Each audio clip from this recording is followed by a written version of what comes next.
ये मुझे कहा करता था कि मुझे तेरे साथ कोई खड़ा हुआ अच्छा नहीं लगता, मेरे से बर्दाश्त नहीं होता। एक बार का, दो बार का मैंने मजाक में इसको ये बात की थी कि कुछ कहते ही रहते हो, कुछ करते हो। अस्सलामुअलैकुम, डेली पाकिस्तान के साथ मैं हूं दुआ मिर्जा। नाज़रीन, इस वक्त मैं मौजूद हूं ग्रीन टाउन के इलाके में, जहां पर एक अंधे कत्ल का ड्रॉप सीन हुआ है। अंधी मोहब्बत में आकर बीवी ने अपने आशना के साथ मिलकर अपने ही शोहर का कत्ल कराया है। ये वाकया पुलिस ने कैसे ट्रेस किया और इब्तिदाई इन्वेस्टिगेशन में मजीद क्या इंकशाफात हुए हैं, आइए आपको बता दें। In-charge investigation Green Town police station Maqsood साहब मेरे साथ मौजूद है। सर बताइएगा, अंधा कत्ल था, कैसे पता चला, ट्रेस कैसे किया? ये 25/10 को रात तकरीबन 10:30 बजे का वकूआ है। मुलजम जो है बाबर, उसने कॉल की मकतूल को और बाहर बुला लिया और उसको साथ लेकर लाका थाना को लखपत में चला गया। उसको वहाँ पर जाकर मर्डर किया। 25 और 26 की दरमियानी रात को उसी मुलजम ने रूबी को कॉल की कि मैंने उसका काम मुकम्मल कर दिया। और फिर हमने CDRA ली। CDRA से जो मालूम हुआ, ये जो मकतूल की बीवी रूबी है, इसने हमारे पास 365 का मुकदमा दर्ज कराया था कि मेरे मियाँ को किसी ने अगवा कर लिया। जब हमने CDRA को सर्च किया, मकतूल की और मुलजम की और रूबी की कॉल डिटेल चेक की, इनका आपस में तकरीबन 9-10 माह का रब्ता था। और इतना रब्ता था कि सुबह 9 से लेकर रात 5 बजे तक मकतूल की बीवी रूबी और मुलजम का आपस में रब्ता रहता था। और उन ही CDRA की मदद से हमने इनको ट्रेस किया।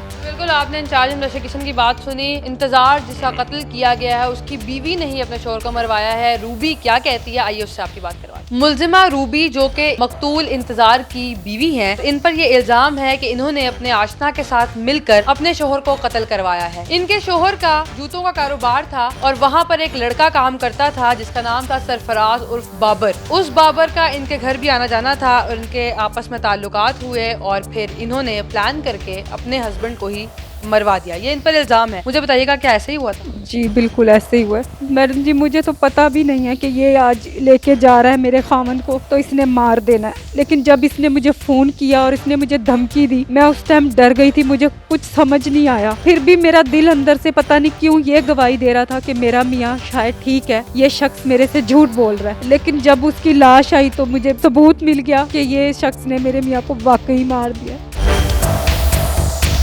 आपकी शादी कब हुई थी? 2007 में हुई थी। कितने बच्चे? 3 बच्चे हैं मेरे, एक बेटी है और 2 बेटे हैं। बाबर का कब से आना जाना था आपके घर? आना जाना तो इसका 3-4 साल से था हमारे घर। हर अच्छी बुरी जगह पे आना जाना मेरे मियाँ के साथ साथ होते थे।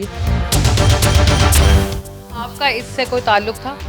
जी फ़ोन पे ताल्लुकात थे, बातें किया करते थे। फ़ोन पे हमारे ताल्लुकात शुरू हुए। ये मुझसे फ़ोन पे बातें किया करता था। 2 मुलाकातें भी हुई हैं।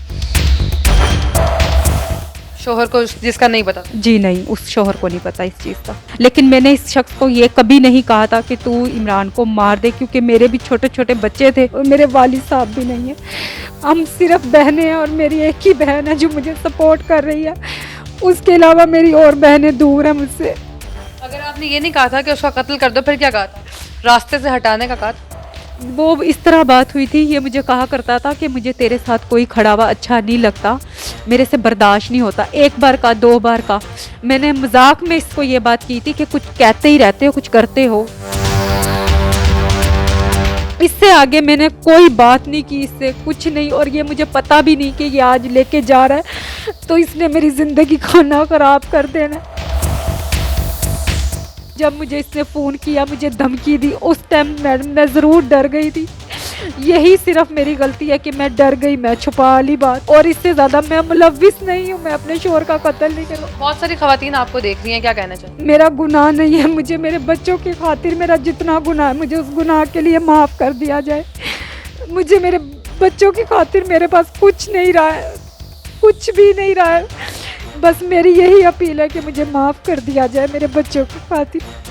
नाज़रीन, आपने इनकी भी बात सुनी, इन्वेस्टिगेशन इंचार्ज की भी बात सुनी। मुकदमा इन पर दर्ज कर लिया गया है। बाबर इस वक्त अस्पताल में है और पुलिस की हिरासत में भी है। केस प्रोसीड होगा। लेकिन सबसे अहम बात यह है कि गैर शरई मोहब्बत का यही अंजाम होता है जिसमें पूरा ख़ानदान बिखर जाता है, ख़ानदानों के शराजे बिखर जाते हैं। फैसला आपके हाथ में है। अब आपने सोचना है कि अगर आप भी ज़िंदगी की किसी कश्मकश में या जज्बात में आकर कहीं भी फंसे हुए हैं, तो अपने आप को अभी से संभाल लें और ऐसा कोई कदम ना उठाएं जिससे आपका पूरा ख़ानदान तबाह हो जाए। एक और स्टोरी के साथ फिर से मुलाकात होगी। अल्लाह ने के बाद।